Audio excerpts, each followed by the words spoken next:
ময়মনসিংহের মুক্তাগাছায় স্থাপিত হচ্ছে ২০ মেগাওয়াট সৌর বিদ্যুৎ কেন্দ্র।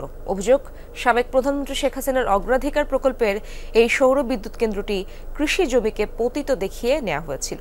প্রকল্পের শুরুতে দলীয় প্রভাব খাটিয়ে নেওয়া হয় কিছু জমি। ক্ষমতার পালাবদলে এখন কৃষকদের কাছ থেকে জমি হাতিয়ে নিতে পানি প্রবাহ বন্ধ করে তৈরি করা হচ্ছে কৃত্রিম জলাবদ্ধতা।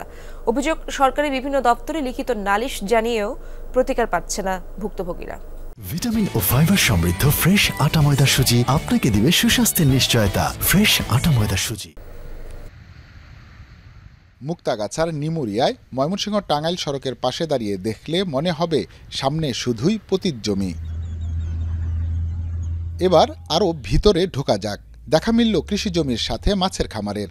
এখানেই প্রায় ৭০ একর জায়গা নেওয়া হবে ২০ মেগাওয়াট সৌর বিদ্যুৎ কেন্দ্র স্থাপনের জন্য। আর তাই কৃষকদের উচ্ছেদে নেওয়া হয়েছে অভিনব কায়দা। অভিযোগ, চারদিকের জমি আগে বেশি দামে কিনে মাটি ফেলা হচ্ছে। রাস্তার নামে বাঁধ তৈরি করে আটকে দেয়া হচ্ছে ক্ষেত খামারের স্বাভাবিক পানি নিষ্কাশন ব্যবস্থা। ফলশ্রুতিতে পৌষ মাসেই দেখা দিয়েছে জলাবদ্ধতা। আসছে বর্ষায় নাকানি চুবানি খেতে হবে কৃষককে। প্রজেক্টটা অনাবাদি জমিগুলো নেওয়ার পরে এখন উপরের দিকে উঠতেছে আস্তে আস্তে। যেমন আমার জমিটা পড়ে গেছে জমির একদম ভিতরে, বালু দিয়ে চারিদিক দিয়ে ঘিরাও করতেছে, যাতে পরবর্তীতে আমাদের জমিগুলা তাদেরকে দিতে বাধ্য হয়। এরা বলছে যে আমরা যদি আগে এই পানির রাস্তা করে ফেলাই তাহলে তোমার সে জায়গা দিবে না। এরা জায়গা নিয়েও পানির রাস্তা করবে করে আমাদের বলছে। আমাদেরকে হুমকিও দেওয়া হয়েছে যে আমরা এই জমি জমা নিব, আমাদেরকে দিতেই হবে যে কোনো প্রকারে। নিচু ও কৃষি জমিকে পতিত দেখিয়ে কিভাবে সোলার প্যানেল নির্মাণের কাজে অনুমতি দেয়া হয়েছে জানতে স্থানীয় কৃষি অফিসে গেলে তথ্য দিতে অস্বীকৃতি জানান কৃষি কর্মকর্তা। তথ্য অধিকার আইনে আবেদন করেছে যমুনা টিভি। আমি আসার আগেই তারা অনুমতি নিয়েছিল, এই বিষয়ে আমার জানা নাই। দুই পক্ষে কথা বলেছি এবং সেই অনুযায়ী আমরা আবার বসে প্রয়োজনীয় ব্যবস্থা গ্রহণ করব আলোচনার মাধ্যমে। গত বছর জুনে সাবেক প্রধানমন্ত্রী শেখ হাসিনার অগ্রাধিকার ভিত্তিক প্রকল্প হিসেবে জুলস পাওয়ার লিমিটেডের মুক্তাগাছা সোলারটেক এনার্জি লিমিটেড নামে এই সৌরবিদ্যুৎ প্ল্যান্টটি ভিত্তিপ্রস্তর স্থাপন করেন সাবেক এমপি নজরুল ইসলাম।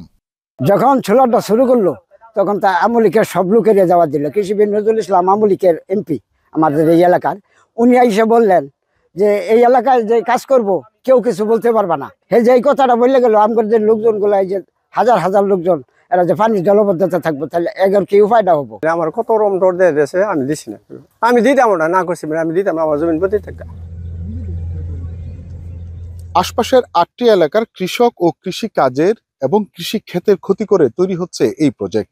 কেন হচ্ছে, কারা করছেন, কিভাবে অনুমতি পেলেন, এই সবই এখনো ধোঁয়াশার বিষয়। তবে ভুক্তভোগী কৃষকরা বলছেন বারবার প্রশাসনের কাছে এর প্রতিকার চেয়েও নিরাশ হতে হয়েছে তাদের। উপজেলা প্রশাসন, কৃষি বিভাগ, পরিবেশ অধিদপ্তরে বিভিন্ন সময়ে অভিযোগ জানায় এলাকাবাসী। কৃষি অফিস থেকে আপনার 2021 বা 22 সালের দিকে মনে একটা সম্মত প্রত্যয়ন দিয়েছে যে এই জায়গাগুলো চাষাবাদ হয় না, করা যেতে পারে। এটা বিষয়ে আমি অবগত না, বাট ওই দিন গিয়ে আমি দেখতে পেলাম কৃষকদের যে গ্রিভেন্স বা তাদের যে সেটা অবশ্যই আমরা অ্যাড্রেস করব। সরকারের এলজিইডির ওয়েবসাইটে দেখা যায় 2023 সালের ডিসেম্বরে প্রকাশিত প্রতিবেদনে দেখা যায় খাল, পুকুর, বিলের তালিকায় এই স্থানে পানি নিষ্কাশনের জন্য 2 কিলোমিটার খাল উল্লেখ করা। তবে মুক্তাগাছা সোলারটেক এনার্জি লিমিটেড জানিয়েছে কৃষি অফিসের অনুমতি নিয়েই প্রকল্পটি বাস্তবায়ন করা হচ্ছে। পানি প্রবাহের কোনো সমস্যা হবে না। প্রায় 30 বছর যাবত এখানে কোনো আবাদ হয় না জলাবদ্ধতার কারণে। এখানে কোনো প্রবাহমান পানি নাই, যে পানিটা বৃষ্টির আসে এই জলাধারটা স্বাভাবিকভাবে এটা ডাউন স্ট্রিমে চলে যায়। আমরা পেরিফেরিটা করতেছি, এই জন্য এই পানি কোনো বাধাগ্রস্ত হবে না। আমরা ওই প্রকল্পের মালামাল নেওয়ার জন্য, এটা নির্মাণ কাজে যে প্যানেলগুলো স্থাপনের জন্য একটা রাস্তা করতেছি। এখানে একটা স্বার্থান্বেষী মহল ব্যক্তি স্বার্থের জন্য প্রকল্প বন্ধ হওয়ার জন্য বিভ্রান্তিমূলক তথ্য ছড়াচ্ছে।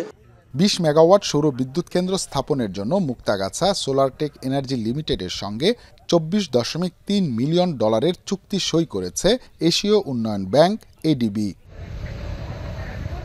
হুসাইন শাহিদ, যমুনা নিউজ, ময়মনসিংহ।